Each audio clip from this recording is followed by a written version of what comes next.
It's it. Hi everybody, this is Steve Barrett, Editor-in-Chief of PR Week. We're back on Facebook Live after a little break, and we've got a really special show today with some interesting, we've got a great guest, Molly Aldridge, who's Global CEO of M&C Saatchi, and I'm going to attempt the 22 Push-Up Challenge. So I'm not. if you hear a paramedic calling in the distance, that will be coming to pick me up. So lots of fun, lots of chat. We've got the usual guests, and Frank Washkuch is here, our news editor. So let's start recording the podcast. Please do ask questions, feedback, tell me how rubbish you think my push-ups are. I'm going to nominate someone very famous in the industry to try and get the industry behind it. The 22 push-up challenge is to raise awareness of PTSD and veterans returning with mental health problems, and great cause, and across both the UK and the US. So it's something we want to get the industry talking about. So anyway, we're going to start the podcast now, and off we go. Hello and welcome to the PR Week, PR Week's regular weekly roundup of everything that matters in the worlds of PR and communications. My name's Steve Barrett, I'm the Editor-in-Chief of PR Week. I'm going to guide you gently through the next 15, maybe 20, maybe 25 minutes, who knows? Depends how the chat goes. Special edition of the podcast this week, listeners. We've got, as usual, Frank Washkuch, who's our news editor. How are you doing, Frank? Doing well, thanks for having me on. It's always a pleasure. You're a bastion of the show, and everyone waits bated breath for your insight into the issues of the week. But from now on, we're going to have special guests each week, external guests, and we're delighted to have in the studio Molly Aldridge, who's Global CEO of M&C Saatchi PR. So, Molly, welcome to the podcast. Thank you very much. Thank you for having me. It's an absolute pleasure. So we're going to chat to Molly. We're going to talk about interesting stories this week. Pray Tell being acquired by Project. We'll talk about the Olympics, of course, and GB's doing very well. USA's doing even better. And we'll talk about Gorka. And then we're going to finish off with the 22 push-up challenge. That might be a challenge for you listening on the podcast to get the full fat version of that, but I'm going to attempt that in aid of raising awareness for PTSD and veterans returning with mental health difficulties. So we'll have some background noise, and I think Frank's going to do a little commentary, and let's hope I actually make it to 22, because I've got a big body and little spindly arms. So anyway, but Molly, let's talk to you first. M&C Saatchi, that's an advertising firm, isn't it? What's all this PR stuff about? What's going on? I know, extraordinary. So yes, the group were 20 odd years, 20 years old, or young, I should say, last year. M&C Saatchi PR is a brand, and a PR offering has been going for 6 years. So yeah, we're still the new kid on the block from the advertising group perspective. I think what's interesting and what's exciting is the 4 founding partners, sort of about 10, 15 years ago, had the forethought, perhaps, to think that there might be other specialisms that would be worth adding into the group, other than simply advertising. So advertising is still a huge part of what the group does, but actually more and more PR, mobile, sponsorship, below the line, digital is at least 50% of the global business now worldwide, which is interesting diversification. Yeah, and of course all the disciplines are merging now, aren't they? So advertising and direct and sponsorship and PR is all part of the same thing, so you can work together on that. You're an interesting setup, obviously nothing to do with Saatchi and Saatchi, it's a different company. Definitely so you're not part of a big network, but you are explain the ownership structure, because it's quite an interesting one. Yeah, it is. So M&C Saatchi, the group, is still a British-owned group of companies. We're a federation of entrepreneurs. So what's very clever, again, when the business was first set up, is that there is an equity model in place. So everybody that runs and owns different brands, whether that's M&C Saatchi PR, whether that's M&C Saatchi the ad agency, whether that's M&C Saatchi mobile, all feels like they own and run the business. So there is definitely an entrepreneurial spirit throughout the group. We don't, of course, yes, we report to the PLC and report to our shareholders, and we are a public company.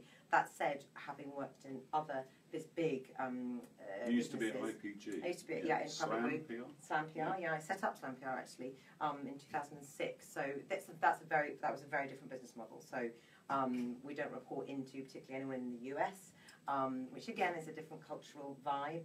Reporting into the UK. Still have quarterly results though. We have biannual results. final results, and yes, of course, there is still targets that we go for. There are still shareholders that we need to report to, but it is a very different vibe. You know, again, the CEOs of each of the businesses, either locally or globally, and now more and more the businesses have global CEOs because we've all grown outside of our original headquarters, which has, of course, always been in the UK. I think what's interesting now is we're totally autonomous, though. So it's sort of up to us. We have to be very tenacious, very entrepreneurial. We have to find great market leads. I'm doing that. You won't know who I'm doing that to. Podcast listeners won't. We'll talk about that a bit later. So I think it's about leaving it up to you to get on with it, being very autonomous, being very entrepreneurial. But what comes with that is it feels very adult to adult. And I was beginning to feel, you're probably about to ask me, at IPG and other companies, that it becomes a little bit adult to child. So that grown-up conversation and that responsibility is quite nice. And spend a lot of time reporting to the holding company rather than getting on with running the business. Yeah, and staff costs and all the rest of that excitement. Yeah. What is your footprint like in the US? How many offices? We're pretty small. Do you mean M&C Saatchi PR or M&C Saatchi as a group of companies? I think just M&C Saatchi PR to start. We're still fairly small. I mean, we're barely over the radar at the moment. So we're about 50 now in New York. Okay. We've got a small team in the West Coast. We are growing. I think we will be double that in the next 12 months. We've got real momentum behind us, but we were really set up originally last year to surface some of our clients across Europe that were saying, do you have a great team in the US? And what's lovely is when you've got client demand, I will then find the right people, Jen and others that now run my US team, that can really build out our US footprint. But I think it's only now, which is probably why it's exciting to speak to you guys today, do we feel like we're at the bandwidth where we can talk about our US offer in some detail. So your US leader is? Jen Brodsky. She's been with us for just over 12 months now, and prior to that she was at Golan, so she came from the IPG world as well. Yeah, she's sensational. She's been, as I said, we're in a real purple patch. I don't know if that translates well, but we've got real momentum. Stateside at the moment, we have won 8 clients in 8 weeks. What can you tell us about any of your clients that you're working with over here? Absolutely, yeah. So we're agency of record for Bentley. That was a really exciting win back in April of this year. Jeff Coolman? Yes. Yeah. Do you know him? Yeah, know Jeff very well. I haven't met him yet because it's still fairly early days, but Jen and the team have met him. He's come over to London, in fact, as we're potentially helping with some sort of creative and strategic direction in London as well as on this really well-known guy in the auto sector, was out in Japan, in Tokyo. That's right. He's a lovely guy. I've spoken to him on the phone, but so Jeff and his team, So that was a really exciting win for us. Actually, we're up against some of the big boys, and over here we're still kind of again new kid on the block. The group I think is fairly well known, or Saatchi and Saatchi. The Saatchi name is fairly well known over here. I think our challenge and job is to carve out the M&C Saatchi name more and more, and then ultimately the M&C Saatchi PR name. I think across Europe we're very well known now as a business, both from a PR perspective and from a group perspective, but here I think that's an exciting challenge to start building out our reputation and our proposition here. Is Morris still involved in the business? Yeah, I mean he still comes in very regularly, probably 3 times a week. He's particularly interested in, he has sort of projects that he likes to get really involved in, predominantly at a very creative level. But yeah, he still comes in very regularly. Yeah. And finally, so what are your plans in the US? We've got any big things you can tell us about? New clients, big expansion plans, office moves, what's going on? Yes, all of the above. I think from a client perspective, we like the mix of startups as well as the bigger, more traditional clients, if you will, that allows as a team to do different things. So we've just won also, I think, this has been announced, Jen may kill me if it hasn't, but we've won various clients recently like Hippies, which is a brand new organic organic chickpea chip that's now been about to be distributed throughout the whole of Starbucks and Whole Foods and others. So that's going to be in the new pop chips if we have anything to do with it. So we work with it, but it's still in startup mode. Game Hedge, another company that we've just started working with again in startup mode. So we've got quite a few startup businesses alongside the more established companies such as Bentley and Deezer, which was a Beats? global. Do you work with Beats? No, that was in my former life. Oh, okay. So Beats by Dre I used to work with for many years at Slam. Right. And so yes, we work with them at a European level. In fact, did a load of Olympic stuff with them. So so I think it's build out our client roster. It's consolidate our New York office, and we're growing that regularly and daily. It feels like at the moment. Establish ourselves on the West Coast. And make sure that we're very clear with our proposition. We're all about brutal simplicity of thought. and we're all about driven by passion. And I think what excites me is we're one global P&L, which is unusual given perhaps some of our competitor sets, particularly if you look at the bigger PR agencies globally. And I want to make sure that clients are aware that we're one P&L, because then it avoids the silos, and it's about whatever so even globally, not even country by country. No, we're one global P&L. So what you get in London, you'll get in New York. What you get in Milan, you'll get in Hong Kong. All right, well, we look forward to plotting how you get on. Thank and you very much, Steve. Molly's going to stay with us as we discuss topical subjects this week. If you want to be a guest on the podcast, ping us an email. Tell us why we should have you on. We'd be delighted to consider you for it. So let's, talking of agencies, startups and M&A, Frank, one of the interesting stories this week was Pray Tell being acquired by a lesser-known sort of holding group called Project. Tell us all about that. Yeah, that's an interesting one because Pray Tell was only launched about 4 years ago. They launched in late 2012. Yeah. And what we know is that as of 2014, they had revenue of about $3 million. So they grew office in Crown Heights in Brooklyn. They have a unique culture. They have a very young, energetic, millennial-driven, if you will, culture. That's why I've never been invited. I don't have a big bushy beard either. Well, they have a good culture there, is what I'm getting at. And they Andy Pray is. And Andy is he's a veteran of Rudderfin, and good clients too. The MacAids Fund, they've done some work for Twitter. So not totally surprising that they were on the shopping list of a few holding companies, I'm sure. Project Worldwide, a bit lesser known of a holding company. 13 agencies in total since they launched in 2012, and this is their first PR firm. Yeah. Were you aware of Pray Tell, Molly, from the other side of the pond? Very much so, and I have to say something that never say never. We may well, as we continue to grow stateside, particularly may well look at acquiring something of our own. I think there is a precedent set from a group perspective. We've done it before successfully here. I had spotted and was aware of Pray Tell. I was surprised and slightly disappointed, if I'm completely honest. It was early that to Project sell. got that first. Got there first, because I didn't think they would sell so early. I mean, they're still very young as a business. They are very successful. I love their philosophy and their culture. I think it's really interesting what they've done in terms of marrying, which actually we're doing a lot in London, and HQ is marrying that sort of creative team and those digital strategists with more traditional publicity, which I think, in my opinion, happens more currently on the other side of the pond than here. So I think it's a really interesting, clever USP. So I'm not surprised they got snapped up. I'm really not. They won Best Places to Work. They've got a great culture there. It sounds like it. I haven't been to their office. Employee owned, Frank, and so is some of, or all of Project's other agencies. That's an interesting angle. Well, and that can be defined in various ways too, whether it's that employees get stock or share, but it can be defined in various ways. These things are always a little bit difficult to talk about if you don't know all of the financial details, and of course they don't release all of them. So did they make Andy Pray an offer he could not refuse under any circumstances when we talk about them selling so early? Probably. It's a great question of how much money was actually involved here. What the payout is over time and things like that. So, but it's going to be interesting to see how it unfolds in the next few years. Sure. Yeah. There's been some great deals actually, including your former company Golin buying Brooklyn Brothers. Really interesting British advertising agency. Very creative. Nothing to do with Brooklyn. And Weber buying Prime, and then was it MDC bought Bodenfors. Another creative Swedish shop that did well at Cannes. So there seems to be some really hot shops on the market that people are trying to bolt on to add a bit of that luster to their offer, and going with a creative offer that can cross all the disciplines. So I think so. And I think it's smart. Buying in talent, buying in some of that creativity, just to refresh perhaps what already exists. The Nordics seem to be having a real moment and are very, very creative. And why do you think that they do so well and agencies from that region tend to do so well at Cannes? Oh, good question. Probably because they think in a slightly different way to the rest of us, perhaps.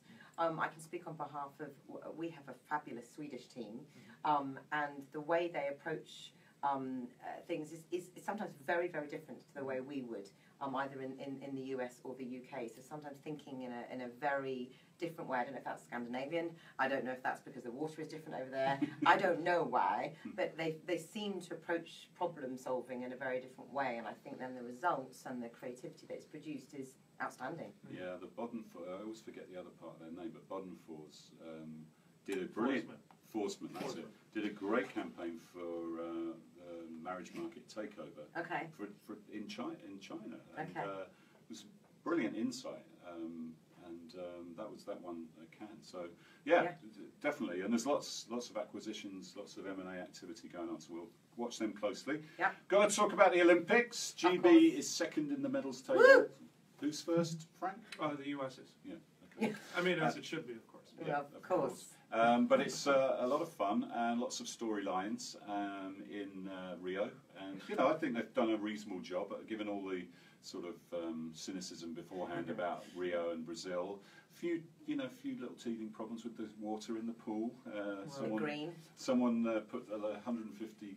What was it? 150 gallons of peroxide in there by mistake, and it neutralised the chlorine. That wasn't what it was. Yeah, well, I hope that's what caused it when you think about what they right. Apparently that was I what didn't happened. realise that was actually what it was. Peroxide. So it stopped the chlorine working, so algae grew very quickly. So they had to empty the pool out, and now it looks crystal clear again.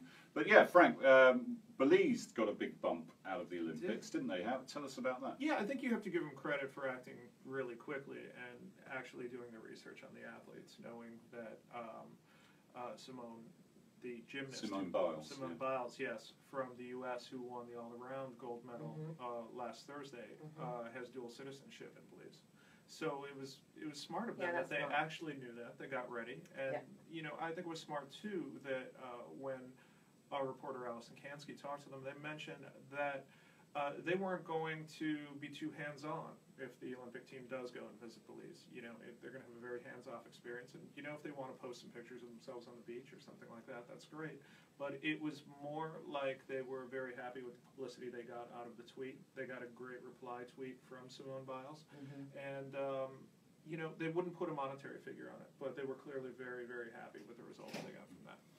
Yeah, that's interesting, and I'd love to know what you think of this, Molly. There's been some criticism of the coverage of the Olympics over here on NBC because of the way they package it up, but also because of the attitude to the women's sports against the men's. And we had some of that in the UK with John Invitale interviewing Andy Murray and saying you're the first person to win 2 golds in tennis in a row, and he said, well, actually, Venus and Serena have won 4, and there seemed to be the way that and the length of skirt. And the way not Andy's, and the way there was some facile coverage of people saying that the only Frank, help me out with this one about the only reason for women to be there is to get endorsements, after the games. They should all wear makeup and all, I haven't seen that one in particular, but one that rings a bell to me is that with some of the swimming coverage, a headline was called out in the past couple of days that had Michael Phelps winning a silver over Katie Ledecky winning either 1 or 2 gold medals. Yeah. I could kind of see both sides of that. For one, obviously a gold medal is better than a silver, and 2 is great. But at the same time, Phelps is really the money-making athlete for NBC and he's for the a lot poster of child, for a lot of the American audience too. So I could kind of see both sides. It was the Hungarian swimmer where they were saying basically it was all her husband's. I'll butcher her name if I try it, so I shouldn't. She only won because because of his training. You're like, well, not really. That was a case too. Wow, I didn't see that. Yeah. Really? But where I saw that comment, I understood the point that the commentator was trying to make, that the coach, who is her husband, clearly had a good influence on her swimming style. It just kind of came out of his mouth the wrong way, I think. Yeah, and some of the headlines,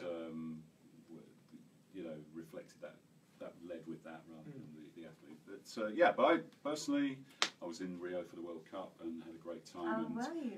Again, same thing. It was doom and gloom beforehand, and the 4 swimmers incident. We wait to find out what they did in those 3 hours. As we speak. With a fracas at a gas station. It's clearly unclear what happened exactly. Yeah, but the Brazilians are very sensitive, obviously, about their image, and rightly so, and they're calling them out on it, which is There was also a Brit, apparently, that was held up by gunpoint as well. So I don't know the swimmer. I don't know the exact story. Well, no one knows the exact story of what happened, but I'm sure all will be revealed. But I think that, it is a problem in Brazil.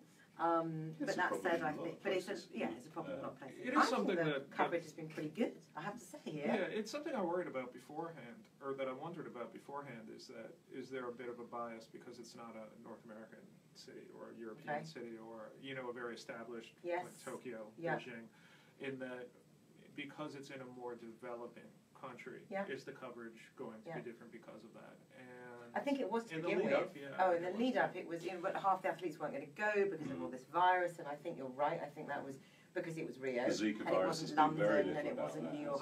I bet there are a few golfers that decided not to go who I agree now with you. regret not Absolutely. going. Totally. Because I think they put on a good event there. They have. And the people who were there, that was Matt Kuchar, who got the bronze, was absolutely made up to be there, and I think the others really missed out, and I think that's a good point. Yeah, I agree. All right, well, we'll wrap up the Olympics next week. There's a few days to go. Usain has been amazing as ever. That's my favourite. He's my favourite. He's a Manchester United supporter, so And he's going tonight too. I love him. He's doing 200 metres tonight. Yeah. I would bet money that he will win that.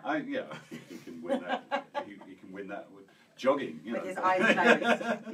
Although he's very respectful. Did you see on YouTube that he stopped the interview when the national anthem here started playing? I didn't. I thought that was a really lovely touch. It's just amazing to watch because of how tall he is. He doesn't really look like he's trying that hard. Yeah. He's amazing. They're going to have a 300-metre race with a guy who broke the world record in the 400, who he knows from South Africa, so that would be an interesting race. That will be interesting, All right, quick final word on Gorka, Frank. Yes. They've sold to Univision, which is interesting in its own right. Any thoughts on that? Well, that's Gawker Media, the parent company. A sad tale, right, that's Gawker Media, the parent company that's been sold to Univision. And there's a lot of speculation about what is going to become of the other Gawker sites. The flagship site, Gawker.com, is going to be shut down as of next week, which I think most people in the media look at as a very sad thing. That Gawker is one of the few sites that truly had an original voice, and granted a very snarky one, but I think most of us will miss reading Gawker, for sure. I think they really helped to define what journalism was going to be on the internet. They deserve a lot of credit for that, and I think a lot of us are sad to see them go. Yeah, but it's also given pause for thought when you're covering certain things, isn't it? And maybe putting certain stuff online or treating certain stories or in certain ways. So, okay. Especially pro wrestling sex tapes. Indeed. For sure. You're going to think twice there. All right, well, thank you, Molly. Thank you, Frank. There's no putting it off any longer. All right. I'm going to have to we're going to be cheerleaders. Step up to do the push-up challenge. So this may not be the most interesting listen on the podcast, but Frank's going to do a bit of commentary, and this is in aid of raising awareness of PTSD amongst veterans. Over 20 veterans commit suicide every day, which is a staggering fact that really does give you pause for thought. I was talking to Jacob Schick at 22 Kill, the US non-profit, which is the sort of where people are donating. And his personal story was very moving, and you can read about it. I'll write a story about that, and I'll be live tomorrow. Very moving, and a very inspirational guy, and many inspirational people. So it's in a great cause, and I hope we can raise awareness of this issue amongst the industry, and maybe the PR industry can get involved and start doing the challenge, and we will give you lots of publicity if you do that, so send in your efforts. And what I have to do is do 22 push-ups, but I have to nominate someone to do 22 for the next 22 days. And I'm going to nominate the most famous man in public relations, Richard Edelman. So Richard, over to you. You're a fit guy. You've playing a lot of tennis and really in good shape, and looking forward to you doing the challenge and us covering that. So, okay, I'm going to try and get down and do 22. Here we go. All right, folks, this is the closest I'll ever get to being Howard Cosell. So bear with me here. He's this is impressive. Just completed number 1, number 2. Wow. 3, 4, folks. He's still going strong. Yeah. Going down for number 6 right now. Amazing. His form is a little off, if I'm being honest. Thanks. I think that's unfair. I think it's not bad. Number 10. Oh, he's trying. 11. He's trying and doing very 12. We're in the stretch run. 13. Yeah. Over 14, halfway there. 15, 16, Breathing's getting a little bit heavier. 17, 18. It's confidently doing push-ups. Yeah. 19, Yeah, nearly 20, there. 21, 22. Woo! Good job, Steve. Blimey.